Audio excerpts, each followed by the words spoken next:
नमस्कार साथियों, स्वागत है आपका मेरे YouTube चैनल पर। जैसा कि आप सभी को पता है, वर्ग 3 चयन परीक्षा की साइंस की क्वेश्चन सीरीज को हम लोग कर रहे हैं। फिजिक्स और केमिस्ट्री को हम लोग देख चुके हैं और अब हम लोग बायो के जो टॉपिक्स हमारे सिलेबस में शामिल किए गए हैं उनके महत्वपूर्ण प्रश्नों को देख रहे हैं।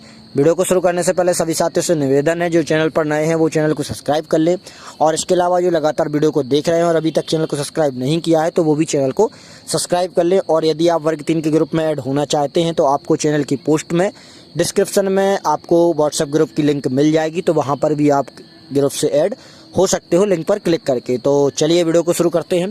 पहला प्रश्न है हमारा, निम्नलिखित में से किसे वर्ग की या टैक्सोनॉमी का जनक कहा जाता है। क्या होता है, कभी कभी डायरेक्टली वर्ग की ना लिखकर प्रश्न में सीधा टैक्सोनॉमी लिख लिया जाता है कि भाई टैक्सोनॉमी का जनक कहा जाता है। तो कुछ वर्ड जो रहते हैं हमें उनके इंग्लिश भी याद होने चाहिए। तो टैक्सोनॉमी वर्गीकी का जनक मेंडल, लिनियस, खुराना या एंगलर। तो वर्गीकी का जनक माना जाता है लिनियस को, ऑप्शन नंबर बी। अगला है, सिस्टेमा नेचुरे पुस्तक लिखी है डार्विन ने, लिनियस ने, लेमार्क ने या ऑप्शन नंबर डी बुफॉन ने। तो ये पुस्तक भी लिनियस की है, ऑप्शन नंबर बी हमारा आंसर हो जाएगा। अगला प्रश्न है हमारा, वर्गीकरण की आधारीय इकाई क्या है। स्पीसीज, ऑर्डर, कुल या वर्ग। तो उसकी आधारभूत इकाई, ये प्रश्न शायद हम पिछले भी एक वीडियो में देख चुके हैं, तो इसका आंसर हो जाएगा कुल, ऑप्शन नंबर सी हो जाएगा। अगला है हमारा, आलू किस कुल से संबंधित है। सोलोनेसी, कंपोजिटी, ग्रेमिनी या क्रूसीफेरी। तो जो आलू है हमारा सोलोनेसी से संबंधित है। इसको कैसे याद रखेंगे, तो आलू में भी ला का वर्ण आ रहा है और सोलोनेसी में भी ला का उच्चारण आ रहा है, तो इसको इस प्रकार से आप रिलेट कर सकते हैं। अगला है, कपास संबंधित है क्रूसीफेरी से, कंपोजिटी से, मालवेसी से या रेनन कोलेसी से। तो जो कपास हमारा संबंधित है, कपास ऑप्शन नंबर सी मालवेसी से संबंधित है। अगला है हमारा, इसको कैसे याद रखेंगे, तो देखो कपास जो फसल है ये नगदी फसल है, यानी जब आप कपास को बेचोगे तो आपके पास नगद पैसा आएगा, यानी माल आएगा। जो पैसे को माल भी बोल देते हैं, रोकड़ा, नगद। तो इस प्रकार से आप इसको रिलेट कर सकते हैं कि जो कपास है हमारा वो मालवेसी से संबंधित है। अगला प्रश्न है हमारा, बैगन किस फूल से संबंधित है। तो बैगन की क्रूसीफेरी, कुकुरबिटेसी या सोलोनेसी और मालवेसी। तो जो बैगन संबंधित है वो भी सोलोनेसी से संबंधित है। अगला है हमारा, अब सोलोनेसी से देखो ये भी संबंधित है और आलू भी संबंधित है, और आलू और बैगन की सबसे ज़्यादा बनती है मिक्स रूप में।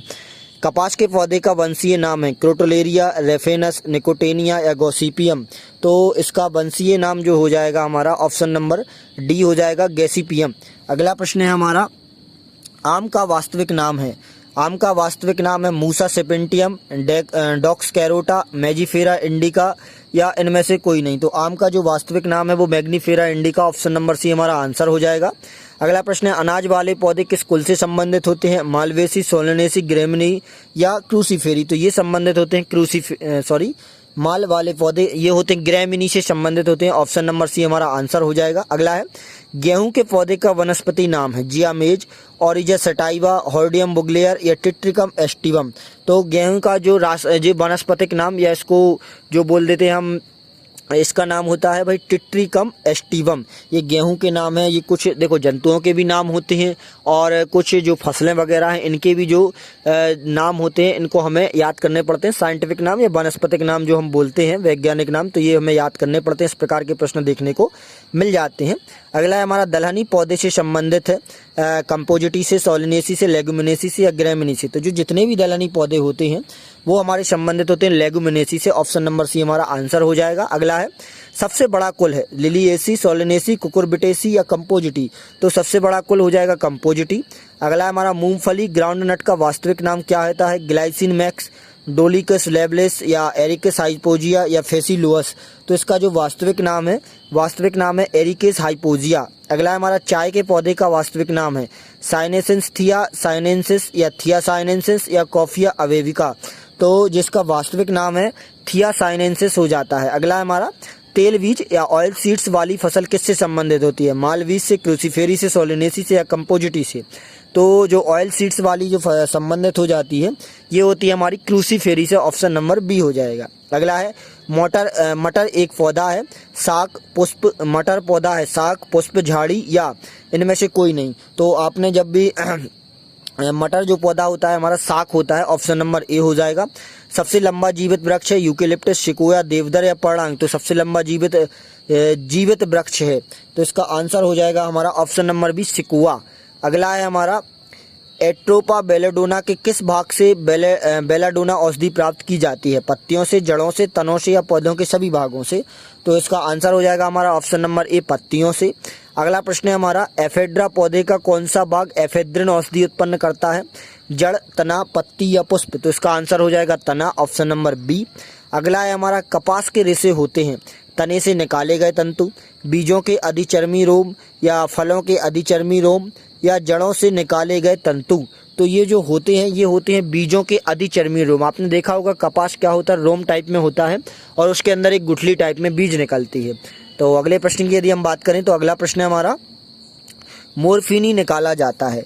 मोरफिनी कहाँ से निकलता है? सिनेकोना ऑफोसिनेलिस से, पेपेवर सोमनीफेरम से, रोवोल्फिया स्पेंट्राइना से या एकोनेटम नेफिलस से? तो ये निकाला जाता है पेपेवर सोमनीफेरम से। अगला है हमारा, केसर उत्पन्न होता है हिम्बिक्स के पुंकेसरों से, इंडिगोफेरा की जड़ों से, क्रोकस के वर्तिका तथा वर्तिकाग्र से और मूसा के दलों से? तो ये उत्पन्न होता है वर्तिका से, कोकस के वर्तिका तथा वर्तिकाग्र से केसर मिलता है। अगला है, भोजपत्र उत्पन्न होता है सिनकोना की छाल से, डलवर्जिया की छाल से, बटुला की छाल से या पाइपर की छाल से? तो ये होता है बटुला की छाल से भोजपत्र। अगला है हमारा, लौंग है। लौंग क्या है? तने की गांठ, जड़ की गांठ है, पत्ती है या सूखे फूल है? तो जो लौंग होता है फूल है हमारा, सूखे हुए फूल होते हैं लौंग, ऑप्शन नंबर डी। अगला है, फूल गोभी कॉलीफ्लावर भी बोलते हैं कि पौधे का कौन सा भाग खाया जाता है? तो भाई पत्तियां, पुष्पक्रम, जड़ या वनस्पति कलिका? तो भाई नाम से स्पष्ट है भाई पुष्पक्रम ही खाया जाता है। अगला है, पौधे के किस भाग से कॉफी प्राप्त होती है? पुष्प से, बीज से, पत्ती से या फल से? तो भाई बीन्स जो होते हैं बीजों से प्राप्त होती है कॉफी। अगला है, कॉफी पाउडर के साथ मिलाया जाने वाला चिकोरा चूर्ण प्राप्त होता है जड़ों से, पत्तियों से, बीजों से या तनों से? तो ये जो चिकोरा चूर्ण होता है ये होता है जड़ों से प्राप्त होता है। अगला है, अफीम प्राप्त होती है सूखी पत्तियों से, जड़ों से, बिना पके फल के लेटेक्स से या पके फल के लेटेक्स से? तो ये प्राप्त होती है हमारी बिना पके हुए फल के लेटेक्स से। अगला है हमारा, रेसरपिन नाम औषधि प्राप्त होती है। रेसरपिन नाम की औषधि प्राप्त होती है पेरुला फिटिडा से, राउल्फिया सर्पेंटाइना से, डिजिटेलिस पेविया से या एट्रोपा बेलाडोना से? तो ये प्राप्त होती है हमारी राउल्फिया सर्पेंटाइना से, ऑप्शन नंबर बी। अगला प्रश्न है हमारा, कोनेन सेनेकोना पादप के किस भाग में प्राकृतिक रूप से पाई जाती है? तो ये होती है जड़, फल, बीज या छाल से? तो ये जो पाई जाती है हमेशा छाल से प्राप्त होती है, ऑप्शन नंबर डी। अगला हमारा, वर्तिका और वर्तिकाग्र उपयोगी उत्पाद होते हैं आसाफोइटिडा में, केसर में, फेनल में या साइलियम में? तो जो केसर बनता है जो वर्तिका और वर्तिकाग्र से बनता है, तो ऑप्शन नंबर बी हमारा आंसर हो जाएगा।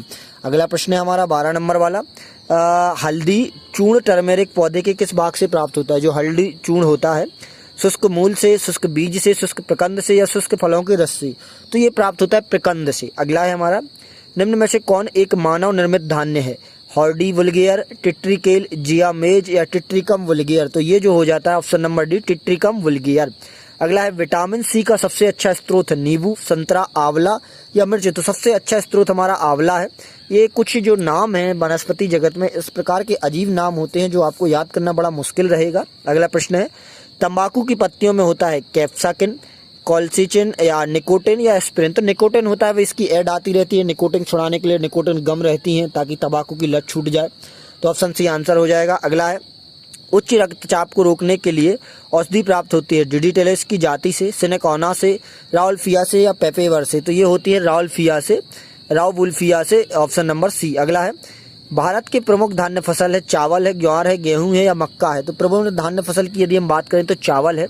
अगला है, दालें किसका एक अच्छा स्रोत होती हैं? प्रोटीन, कार्बोहाइड्रेट, वसा या सेलुलोज? तो प्रोटीन का सबसे अच्छा स्रोत होती हैं दालें। किस वनस्पति खाद्य में अधिकतम प्रोटीन होता है? चना, मटर, सोयाबीन या अरहर?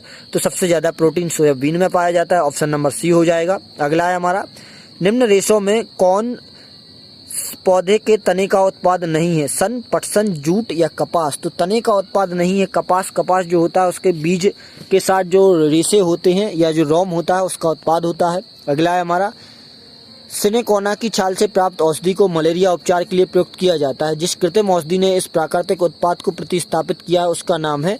तो मलेरिया में जो कृत्रिम दवाई दी जाती है तो उसका क्या नाम है? क्लोरोमाइसिटिन, क्लोरोक्विन, टेट्रासाइक्लिन या एम्पिसिलिन? इसका नाम है क्लोरोक्विनोन, ऑप्शन नंबर बी।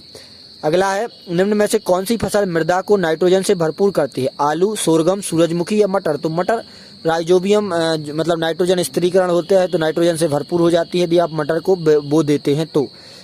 इस पेड़ की छाल मसाले के रूप में प्रयोग की जाती है, दालचीनी, लौंग, नीम या ताड़।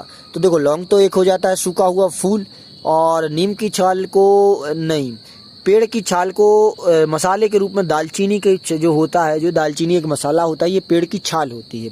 अगला प्रश्न जो हमारा हो जाएगा, अगला है निम्न में से किसमें प्रोटीन का सबसे अधिक स्रोत पाया जाता है? उड़द, चना, मटर या सोयाबीन में 40 से 45% प्रोटीन पाया जाता है। Option number D. तारपीन का तेल प्राप्त होता है नेटम से, माइकम से, देवदार से या चीड़ से? तो ये प्राप्त होता है हमारा चीड़ से। Option number D. सामान्य प्रयोग में आने वाला मसाला लौंग कहाँ से प्राप्त होता है? मूल से, तने से, फूल की कली से या फल से? तो फूल की कली से, ये फूल होता है सूखा हुआ। ऑप्शन नंबर सी हो जाएगा। अगला प्रश्न है हमारा, हसीस पौधे से प्राप्त की जाती है, यह बताइए कि वह पौधे के किस भाग से प्राप्त होती है? पत्ती से, तने से, पत्तियों के मादा पुष्पक्रम से या तने तथा नर के पुष्पक्रम से? तो ये हो जाएगी तने तथा नर पुष्पक्रम के निस्त्रावण से। अगला है, बांस को किसमें वर्गीकृत किया है? वृक्ष में, घास में, झाड़ में या अपत्रीन में? तो जो बांस आते हैं ये घास में आते हैं। ऑप्शन नंबर बी हो जाएगा। यदि ये प्रकार का प्रश्न पूछ लिया जाएगा तो डेफिनेटली आप गलत करोगे। यदि आपको नहीं पता होगा कि भाई बांस को घास में शामिल करते हैं, अधिकतर लोग इसको क्या करते हैं, झाड़ लगाते हैं इसका आंसर, जबकि इसका आंसर होता है घास। धनिया में उपयोगी अंश होता है मूल और पत्ते, पत्ते और पुष्प, पत्ते और सूखे फल या पुष्प और सूखे फल? तो इसके जो आंसर धनिया में जो उपयोगी अंश होते हैं ये होते हैं हमारे ऑप्शन नंबर सी, पत्ते और सूखे फल। अगला है, जैव ईंधन में किसके बीज प्राप्त होते हैं, किसके बीज का प्रयोग होता है? जामुन, जकरंदा, जेट्रोफा या जूनिपर? तो भाई जेट्रोफा या रतनजोत के पौधे के बीजों का प्रयोग करते हैं। अगला है, किस पादप को शाकीय भारतीय डॉक्टर कहते हैं? शाकीय भारतीय डॉक्टर तो आंवला, आम, नीम या तुलसी? तो ये होता है ऑप्शन नंबर ए, आंवला सॉरी। अगला है हमारा, गाजर का रंग किसकी मौजूदगी के कारण ऐसा होता है? क्लोरोफिल के कारण, फाइकोसिनाइन के कारण, फाइकोएरिथिन के कारण या कैरोटीन के कारण? तो गाजर का जो लाल रंग होता है वो होता है हमारा कैरोटीन के कारण। ऑप्शन नंबर डी हमारा आंसर हो जाएगा।